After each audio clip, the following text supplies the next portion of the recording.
Joe Biden ye Air Force One pangurun ta ka bɔ Munich ka taa Madrid o tan ka tɔnsigi la tarata don na. Biden ye G7 tɔnsigi to a kɔfɛ ka mara ka taa teliya la ka sababu kɛ wagati tiɲɛ ye.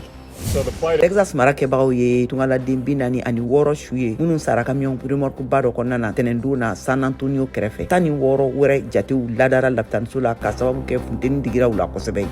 Mɔgɔ 7 fagara ani ka caaman wɛrɛ jogging train dɔni camion ba dɔ kasarabakan kasara senfɛ Los Angeles ani Chicago cɛ la Missouri mara la tɛnɛndon na mɔgɔ 107 ɲɔgɔnna jate de tun bɛ terrain kɔnɔ.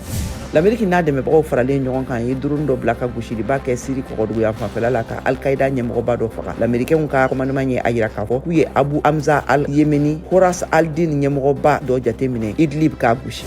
L'Amérique lasigiden kura Ukraine ye a ka qualification kɛ tɛnɛndon na. Bridget Brink ye l'Amérique lasigiden fɔlɔ ye ka taa Kiev kabini Donald Trump ye ambassadeur Marie Yovanovitch labila. Of the United States